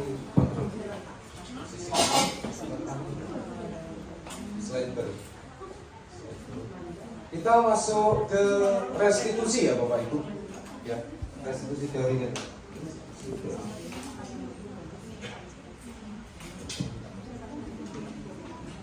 Baik. Oke Bapak Ibu, restitusi ini adalah usaha, ya, usaha untuk, ya, untuk membuat suasana damai, nyaman dan tenang setelah siswa itu ketahuan melakukan sebuah kesalahan. Ya. Restitusi adalah cara menanamkan disiplin positif pada murid. Restitusi bukan untuk menebus kesalahan, namun untuk belajar dari kesalahan. Tujuannya untuk memperbaiki hubungan. Itu namanya restitusi. Sekali lagi, restitusi itu adalah media atau model untuk memperbaiki hubungan. Ya, jangan sampai menyelesaikan masalah itu malah memperetak hubungan. Itu tidak boleh. Ya. Kemudian restitusi dilakukan berdasarkan dialog guru siswa dan apabila perlu orang tua. Namun apabila guru dengan siswa sudah cukup, sudahlah selesai. Ya, untuk menyelesaikan suatu masalah sehingga dapat menghasilkan murid yang memiliki motivasi intrinsik. Jadi ketika masalah tadi muncul diselesaikan secara dialogal, ya, mengembangkan potensi siswa, ya, dengan sifat-sifat manusiawi, melahirkan suatu semangat, ya, motivasi intrinsik. Nilai kebajikan tumbuh berkembang dan menjadi murid berkarakter profil pelajar Pancasila. Nah, langkahnya ada 3, Bapak Ibu. Ya, 1, menstabilkan identitas, stabilize the identity. Ya, dengan menyadari bahwa 1, berbuat salah itu tidak apa-apa. Itu langkah yang pertama, menstabilkan identitas. Tidak ada manusia yang sempurna. Nah, kesadaran-kesadaran itu kita keluarkan. Ya. Yang ketiga, saya juga pernah melakukan kesalahan seperti itu. Bagi yang pernah melakukan, ya. Lalu kita bisa melakukan penebalan dari menstabilkan identitas ini, kita bisa menyelesaikan masalah ini. Artinya tidak ada masalah yang tidak bisa diselesaikan. Itu. Yang kelima, ya, Bapak Ibu tidak usah mencari siapa yang salah, ya. Tetapi Bapak Ibu memang berkomitmen ingin mencari solusi atas permasalahan ini. Lalu yang keenam, kamu berhak merasa begitu. Jadi di dalam menstabilkan identitas ini, ya, kita tidak usah terbawa emosi dengan kemarahan, tetapi justru anak itu kita tebalkan, ya, kita tebalkan sebagai respon atas kesalahan dia. Ya, memang kamu berhak merasa seperti itu, walaupun tindakannya salah. Ini tahap yang pertama, ya. Kemudian, ya, yang kedua itu validasi tindakan yang salah. Setelah kita stabilkan, langkah yang kedua adalah validasi tindakan yang salah. Dengan cara bagaimana? Ya, dengan cara bagaimana? Dengan penebalan, dengan menyadarkan, dengan pernyataan. Ya, kita sampaikan kepada siswa. Padahal kamu bisa melakukan yang lebih buruk daripada ini. Ya, misalnya anak terlambat ke sekolah. Ya, seorang guru melakukan penebalan. Kamu bisa melakukan yang lebih buruk dari ini. Contohnya tidak ke sekolah, malah ke kafe misalnya. Itu terjadi Bapak Ibu. Ya, anak itu terlambat. Ya, seyogianya tidak usah kita marah. Justru malah kita tebalkan tindakan yang salah itu dengan pernyataan, ya, sesungguhnya kamu bisa melakukan yang lebih buruk daripada ini. Berarti apa? Dia masih memiliki niat yang baik untuk datang ke sekolah. Itu maksudnya. Berarti dia masih positif. Tinimbang sudah telat, lalu tidak pergi ke sekolah malah merokok misalnya di kantin, di kafe, begitu. Yang seperti disampaikan oleh pengawas. Lalu yang kedua, kita melakukan penebalan, ya, dan mencari alasan. Kamu pasti punya alasan mengapa melakukan ini. Kita tanya alasannya apa. Ketika kita menghadapi siswa yang bermasalah, ya, kita tanya dulu alasanmu kenapa. Ya, saya sudah mendengar dan melihat Bapak Ibu guru kita sudah terampil, ya. Ada beberapa guru yang bisa mendengar sendiri, ya.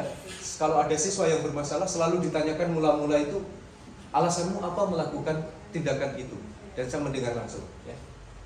Kemudian yang ketiga, kamu patut bangga pada dirimu sendiri karena kamu telah melindungi sesuatu yang penting buatmu. Ya. Misalnya kasusnya disebabkan oleh hal baik, telat tapi melakukan tindakan hal baik, ya. Lalu yang terakhir, kamu boleh mempertahankan sikap seperti itu, tapi kamu harus menambahkan sikap yang baru, ya. Gitu. Telat itu tidak apa-apa Bapak Ibu, ya. Tapi kalau telat terus-menerus, ya itu menjadi sebuah kebiasaan buruk. Maka cara menegurnya adalah, tapi kamu harus menambah sikap yang baru. Artinya apa? Kita mengubah seseorang, ya. Kita menegur seseorang untuk menjadi baik, tapi dengan cara yang halus. Nah, itu maksudnya. Ya. Kamu bisa menambahkan sikap yang baru. Artinya apa? Sikap yang berubah. Begitu maksudnya. Ini kata-kata eksplisit Bapak Ibu, ya. Kemudian yang ketiga, menanyakan keyakinan. Menanyakan keyakinan. Dengan cara menyadarkan anak, ya. Apabila kamu berbuat seperti itu dan sudah stabilisasi, ya, sudah ditebalkan, yang terakhir adalah menanyakan keyakinan. Kita sadarkan kembali, ya. Kita sadarkan, kita tebalkan keyakinan dia dengan cara bagaimana, ya?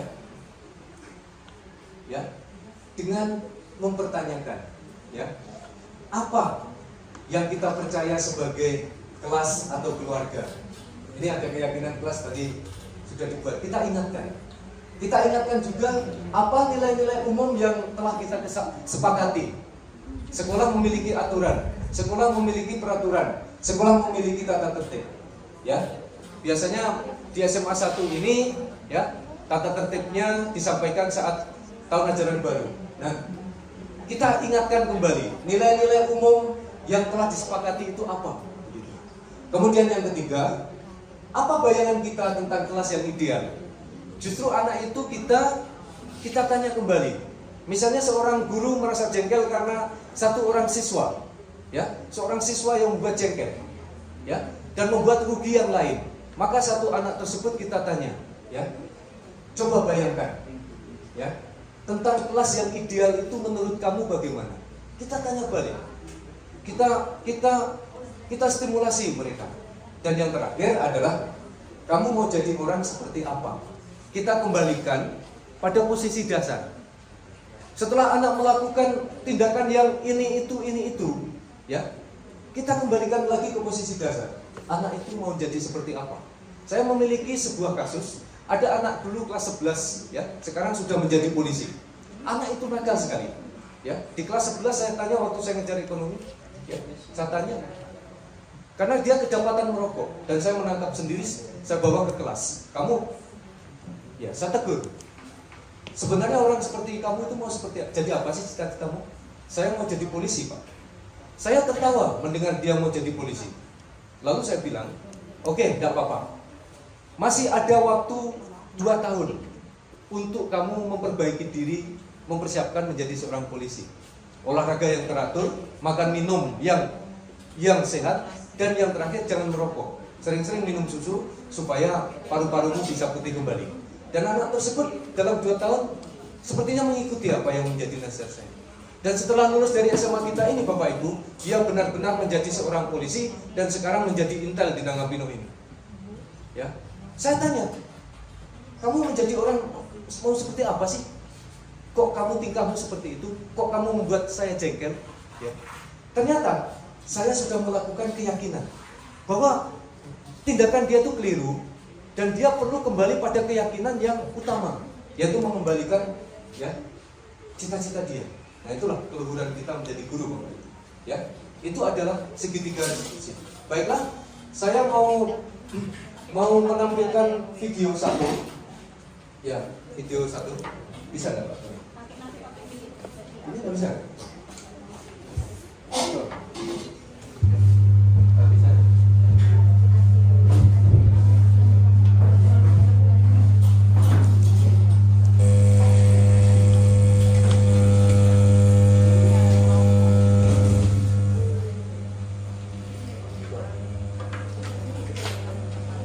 Oke, Bapak Ibu, ini adalah contoh kasus, ya, restitusi yang saya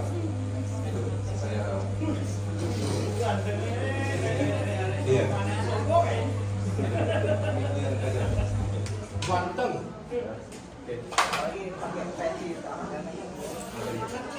Yang satu dulu, kasus satu.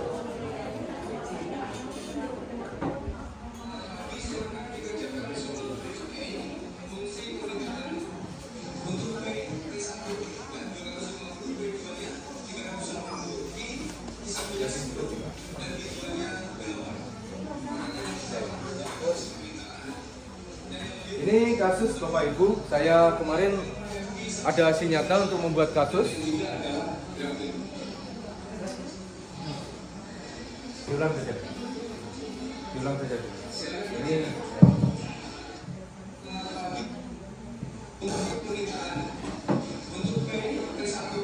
ketika saya menjelaskan di kelas 10, ya. Ketika saya ngajar di kelas 10G, saya sedang mengajarkan tentang bagaimana menghitung fungsi permintaan. Setelah saya menjelaskan ya bagaimana membuat fungsi, saya memberikan latihan kepada siswa. Ternyata di tengah-tengah saya penjelasan dan bekerja, ada seorang anak yang tidur. Maksudnya begitu, ada anak yang tidur. Kemudian ya mungkin kecapean gitu ya di rumah ya. Kemudian saya perintahkan, silakan maju ke depan, kerjakan soal nomor 1. Nah, begitu. Dia membawa buku dan ballpoint. Ya. Saya bertanya, saya meminta kerjakan soal nomor 1. Anaknya hanya senyum-senyum saja. Senyum-senyum, pegang buku, lihat kiri, lihat kanan, ya. Kemudian saya menegaskan, ini loh anak yang tidur. Kemudian saya suruh duduk kembali. Nah, dia tidur-tiduran, acuh dan tak acuh. Dia malah menjawab, saya tidak tahu Pak. Ya, saya tidak tahu. Ya gimana orang mau tahu kalau dia tidur? Saya tanya kepada anak-anak siapa yang mau mengerjakan. Kemudian anaknya saya panggil kembali. Ya, saya panggil. Saya melakukan segitiga restitusi, ya. Intinya yang pertama, saya mengatakan pada George ini, ya. Saya tidak marah, George ya, George. Yang pertama saya mengatakan, ya, bahwa berbuat salah, kesalahan itu hal yang wajar. Namun tolong jangan tidur lagi, gitu ya. Ya. Yang kedua, saya menebalkan, ya, menebalkan perilakunya, ya, bahwa tidur itu baik. Tapi bisakah menciptakan sikap yang baru, tidak tidur lagi? Tidur itu baik tidak Bapak Ibu? Baik, tapi saat tidak di kelas, maka saya minta, ya, tidur itu baik. Tapi apakah kamu bisa, ya, membuat perilaku yang baru, hidup yang sehat, hidup yang komitmen gitu, intinya seperti itu. Yang ketiga saya tanya, apa sih cita-citamu? Nah, jangan-jangan dia menjadi seorang politikus, bukan menjadi ekonom, ya.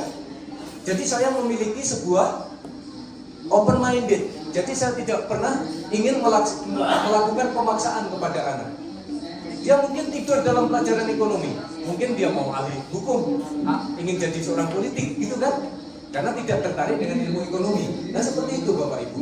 Ini segitiga restitusi yang saya lakukan. Oke Bu Ria, satu lagi Bu Ria. Yang kasus 2. Saya mengambil di kelas 11 IPA 1. Ya, kasusnya. Tidur benar-benar lagi. Yang kasus 2A. 2. Ya. Ya. Nah ini 11 IPA 1. Ya. Iya. Saat saya sedang mengajar angka indeks, ya, indeksnya metode Laspires, sigma, ya, angka indeks Laspires sama dengan sigma PN kali QO, ya, dibagi sigma PO kali QO. Ada siswa yang terlambat baru masuk, ya, namanya siapa ini? Farid. Farid bilang, maaf Pak, saya terlambat. Dan dia bilang, saya juga kebetulan bawa sepatu putih. Tapi saya bilang tidak bisa Farid, karena kita harus memakai sepatu hitam. Bilang rumahnya jauh. Ya. Oh tidak bisa Farid, kamu harus mencopot sepatu itu, jawab saya. Saya teguh memegang disiplin sekolah. Ya, saya malah meminta supaya sepatu hitamnya diantar ke sini. Dia malah nyembah-nyembah.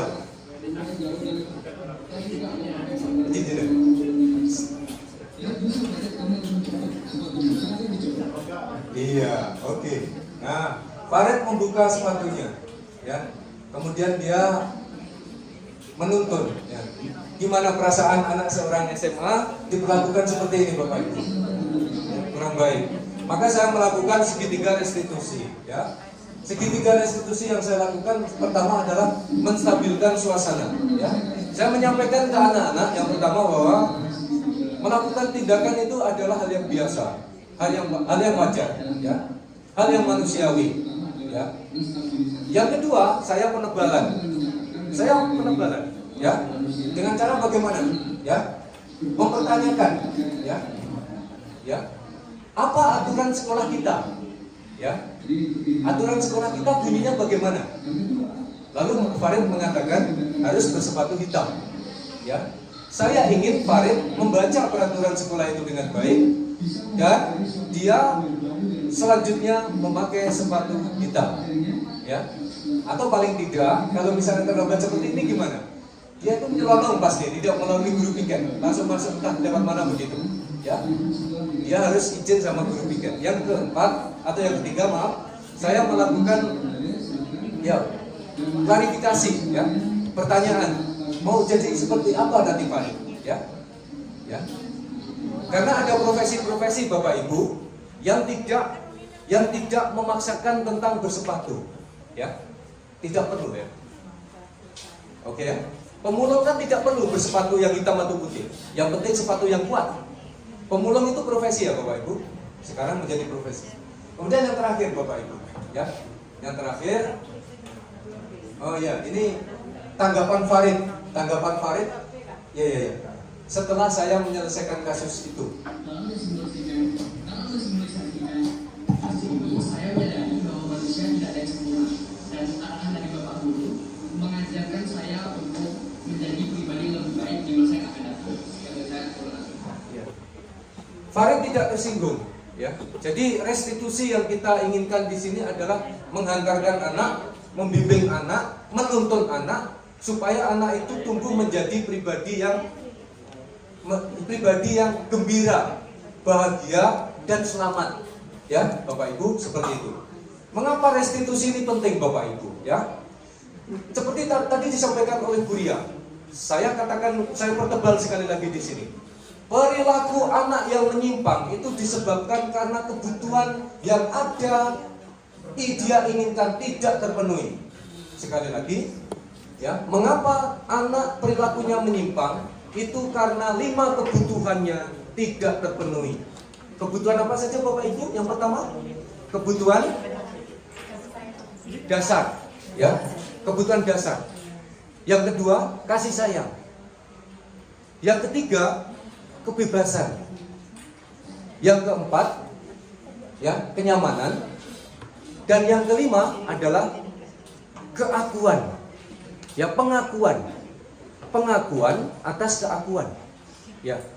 Nah, anak-anak SMA, ya, mengapa ada kasus di SMP kemarin di Cimangu kalau tidak salah, ya, itu melakukan bully terhadap kawannya sampai tulang rusuknya patah. Bisa ada yang menanggapi Bapak Ibu kebutuhan apa yang kurang? Penguasaan. Padahal kata kepala sekolah bakatnya sangat banyak, karena dia mungkin penguasaannya kurang, ya. Pengakuan dia terhadap kemampuan karatenya, ya, ketangkasan membaca kitabnya, itu tidak ada yang mengakui, sehingga justru malah melahirkan perilaku-perilaku negatif, termasuk kasih sayang itu. Oke? Kemudian saya mau merefleksikan posisi sebagai manajer, ya, yang terakhir Bapak Ibu, karena kita mau sholat, ya, ini nomor 6, ya. Yang terakhir Bapak Ibu, pada dipanggil di depan. Oh, enggak. Yang terakhir saja Pak. Oke. Ya, ini Bapak Ibu kita merefleksikan ini ya. 5 posisi kontrol ya. Dalam bukunya Restitution Restructuring School Discipline ya, berkesimpulan ada 5 kontrol yang diterapkan oleh guru ya. Penghukum, pembuat rasa bersalah, teman, pemantau, dan manajer. Kalau segitiga restitusi tadi masuk mana Bapak Ibu? Manajer. Maka kita harus berpedoman pada manajer ini ya. Penghukum jelas tidak relevan lagi dengan kebutuhan saat ini, apalagi di Kalimantan. Tidak cocok ya, apalagi sampai kekerasan fisik, nyolok mata atau bully. Menurut saya hukuman seperti ini sudah tidak update.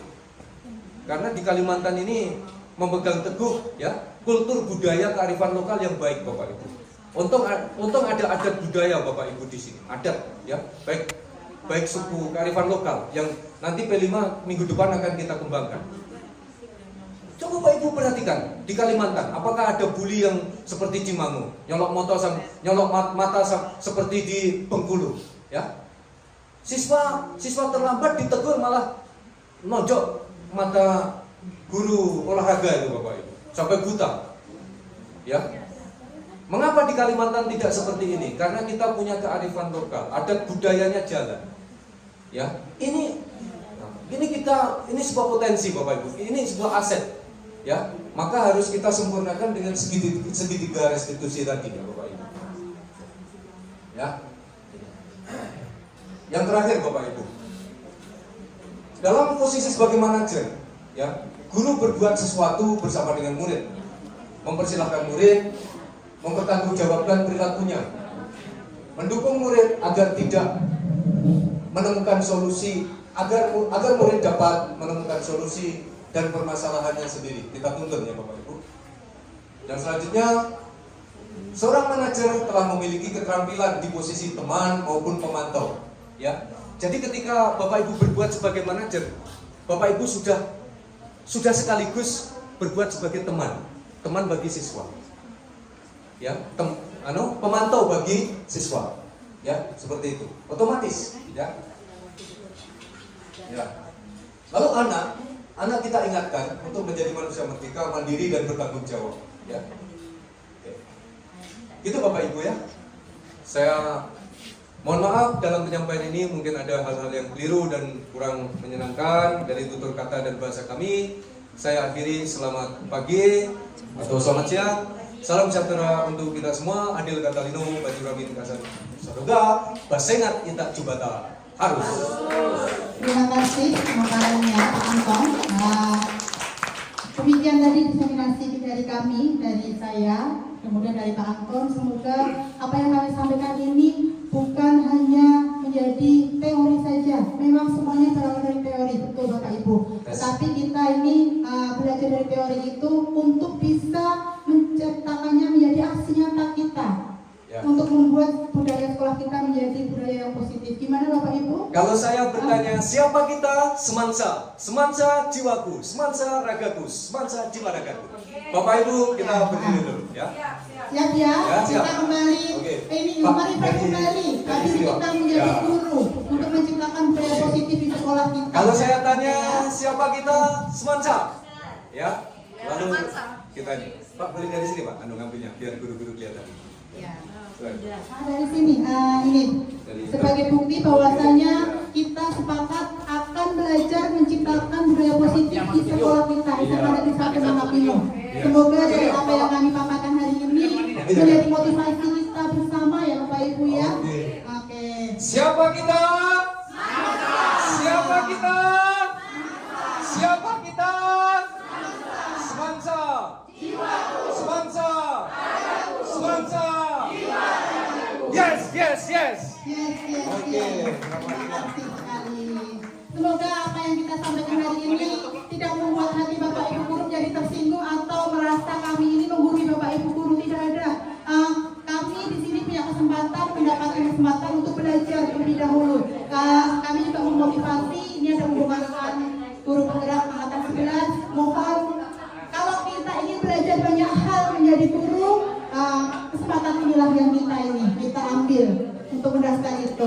Kiranya diseminasi kami cukup.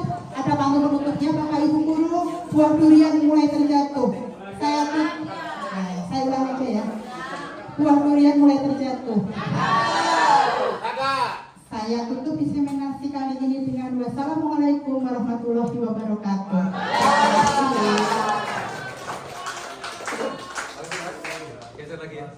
Demikianlah Bapak Ibu diseminasi aksi nyata modul 1.4 budaya positif oleh Bapak Antonius Tukimin SPD dan Ibu Ria Asti Nugroho telah selesai. Mari kita berikan tepuk tangan meriah buat kedua rekan kita. Semoga semua penyampaian ini bermanfaat ya buat kita, bisa menjadi motivasi kita sebagai peserta didik yang bisa menuntun siswa dan berpihak kepada siswa. Baiklah, acara yang selanjutnya kita akan mendengarkan penguatan ya dari Bapak Kepala SMA Negeri 1 Nangapino kepada Bapak Mutar, disilakan. Baik, terima kasih. Hari ini Pak Anang Purwanto tidak puasa. Puasa enggak? Puasa. Puasa ya? Ganti. Hari ini Pak Darman tidak puasa. Karena bangunnya telat jam 9. Sangat presentasi hari ini sangat luar biasa oleh guru penggerak angkatan 9. Baik Bapak Ibu sekalian, terima kasih. Penonton saya adalah bahwa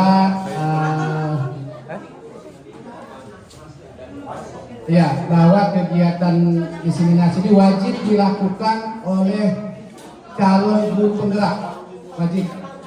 Sebenarnya setiap modul ada nih, setiap modul ada. Ya, cuma nanti setiap modul itu dipilih modul mana yang bisa diseminasikan. Yang kedua adalah bahwa yang sangat bagus pada hari ini terkait dengan industri positif, banyak hal yang kita dapat dan mudah-mudahan nanti untuk kedepannya bisa kita rumuskan dalam sebuah program sekolah sehingga budaya positif berdampak kepada kita dan kepada siswa. Termasuk nanti tadi apa yang disampaikan oleh Ibu Pengawas, banyak siswa-siswa kita itu di jam-jam sekolah itu ada perilaku yang kita anggap menyimpang dari seharusnya tidak dapat pada anak siswa itu. Oke, terima kasih Bu Pak Antoni, semoga sukses. Nanti mudah-mudahan untuk angkatan 10 mudah-mudahan lulus juga nanti seperti ini juga. Ya, angkatan 11 saya harap lebih banyak lagi yang daftar. Ya, kalau mau dapat gelas daftar, dapat gelas. Ya.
Pastinya dimulai dari komitmen yang muncul dari diri sendiri terlebih dahulu. adanya banyak kejadian, adanya misalnya kasus-kasus di kelas kalian, itu kalau misalnya kita antisipasi duluan dengan kalian berkomitmen pada diri sendiri, dengan kalian membuat janji pada diri sendiri, kemudian kita tuangkan dalam satu kesepakatan kelas bersama, itu akan menjadi satu hal yang membuat kita nanti menjadi nyaman belajar di kelas ini. Kemudian kesepakatan atau keyakinan kelas itu fungsinya untuk apa? Tentunya tadi seperti saya menyampaikan tadi bahwasanya kita akan mengantisipasi hal-hal yang pertama, tidak membuat kalian tidak merasa nyaman belajar di kelas ini. Kedua, misalnya masalah pergaulan kalian. Kemudian yang ketiga juga masalah pembelajaran yang terjadi dengan Bapak Ibu guru yang ada di kelas ini. Saya tidak mau kelas IPA 2 nanti dianggap sebagai kelas yang tidak tepat waktu misalnya. Makanya ada kesepakatan yang dibuat. Misalnya nanti kalian membuat kesepakatan, contohnya adalah di sini, sudah saya tampilkan di sini. Misalnya semuanya dari tepat waktu. Silahkan nanti kalian pilih apa yang membuat diri kalian akan merasa nyaman belajar di sini. Oh, kalau kesepakatannya di tepat waktu, berarti tidak ada lagi yang banyak terlambat untuk masuk ke kelas ini. Jadi tidak mengganggu suasana belajar di sini. Nanti kalau misalnya yang datang terlambat, Bapak Ibu guru pastinya banyak yang ngomel. Benar atau tidak? Jadi kita harus membuat kesepakatan kita bersama. Ini nanti real akan saya dokumentasikan baik secara video, foto dengan pembukuan saya, nanti saya buatkan jurnal. Kemudian kita akan membuatnya, mencetaknya menggunakan banner, kita taruh di sini kesepakatan kalian bersama. Jadi nanti itu akan menjadi komitmen diri kalian. Belajar berkomitmen pada apa yang sudah kalian sepakati. Siap semuanya? Siap. Kemudian di papan tulis ini sudah saya siapkan contoh, ini hanya contoh. Silakan nanti kalian pilih sendiri apa yang membuat kalian merasa yakin atau akan menjadikan kalian nyaman belajar di sini. Misalnya kalau kalian nyamannya, kita hadir tepat waktu semua untuk pembelajaran, silakan tuliskan di sticky note yang sudah saya kasihkan ke kalian. Kemudian kalian ingin kelas ini tercipta suasana yang nyaman dengan cara bersikap baik dan menghargai semua orang. Menghargai itu kan banyak konteksnya. Ini yang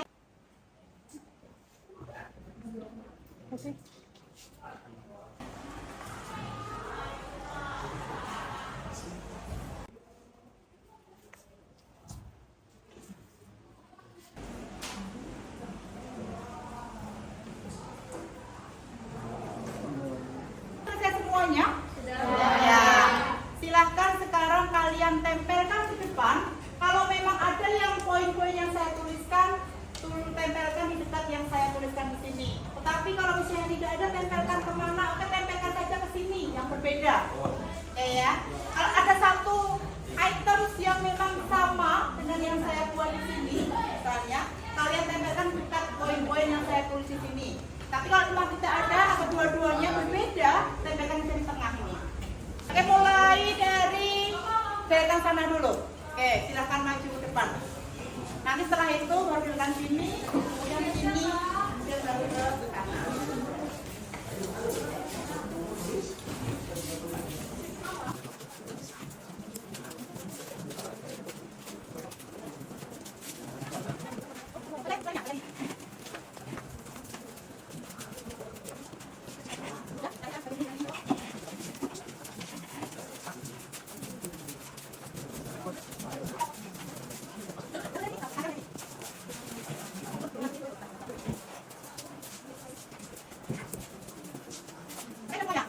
Saya sambil melihat nih tulisan kalau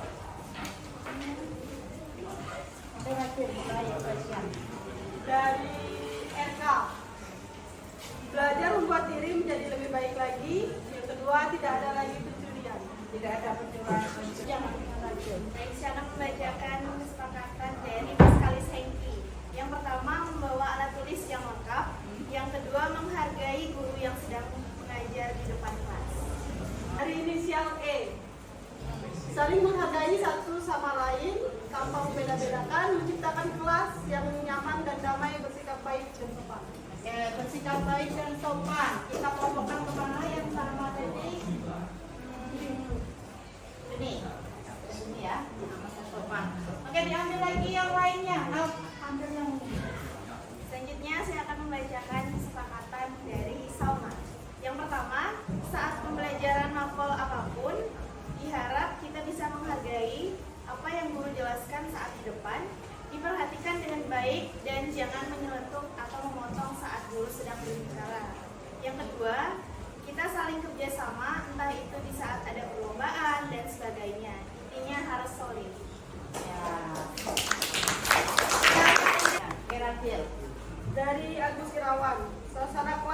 bersih dan nyaman, tidak ada penghinaan terhadap fisik seseorang. Oke, berarti masuk ke ini berarti suka nih.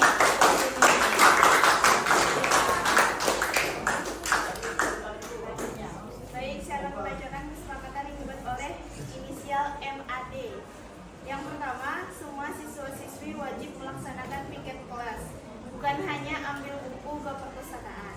Yang kedua, saling menghargai sesama. Jadi ada beberapa poin yang mulai saya ketahui di kelas ini. Sebenarnya kalian punya harapan ingin saling dihargai satu sama lain, baik dalam kerjaan piket, baik dalam mengikuti pembelajaran, baik dalam pergaulan. Ayo kalau udah memang seperti itu keinginannya, kalian mencoba diri kalian juga menghargai sesama. Tulisannya Kalimah. Mengamalkan iman dan takwa terhadap Tuhan Yang Maha Esa, bersikap baik dan menghargai semua orang. Mulai ketemu ininya, apa keinginan kalian semuanya. Oke, selanjutnya diambil yang memang beda. Biar kita kelompokkan semua. Oke, saya akan membacakan kesepakatan yang telah dibuat oleh Dina Salsabila Hidayat. Yang pertama, suasana kelas yang aman, nyaman, dan seru, dalam tanda kutip asik. Terus yang kedua, saling tolong-menolong terhadap sesama tanpa memandang siapa orangnya.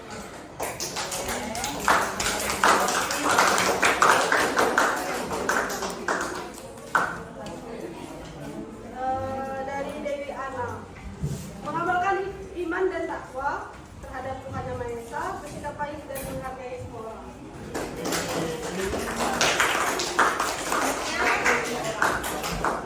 Saya akan membacakan kesepakatan yang telah dibuat oleh Damalia Jenita Pratiwi. Yang pertama, kelas yang rapi, bersih akan membuat pembelajaran menjadi nyaman. Yang kedua, kekompakan dalam penugasan kelompok atau kelas.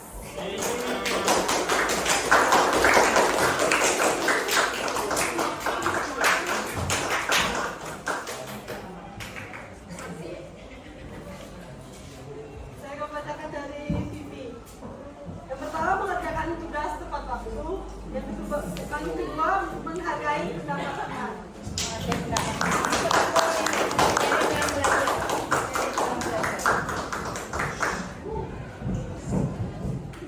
Baik, selanjutnya saya akan membacakan kesepakatan yang telah dibuat oleh Salman Al-Farisi. Yang pertama, tidak ada larangan melaksanakan sholat 5 waktu dengan tepat waktu.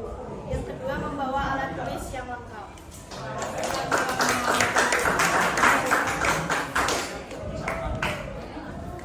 Baik, ini hanya tanda tangan. Yang pertama, menahan diri.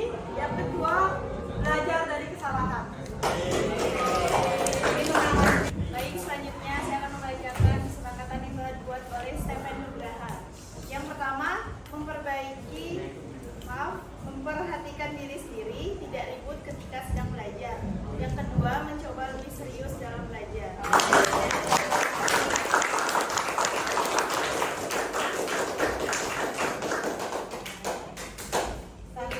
Terakhir, saya akan membacakan dari saya sendiri. Yang pertama, mengerjakan tugas tepat waktu. Lebih ke mengumpulkan tugas.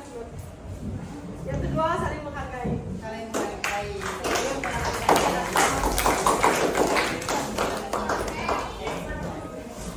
Setelah ini kalian sudah paham apa yang akan kalian lakukan ya. Kita akan membuat urutan kesepakatan kelas yang pertama, yaitu yang mana yang paling urgent kita akan kembalikan tetap ke nomor 1 ini, meskipun yang memilih 1 orang. Jadi nanti tolong dibuat sekretarisnya ini, nanti kalian foto boleh urutannya. Ini akan kita tuangkan dalam bentuk seperti ini.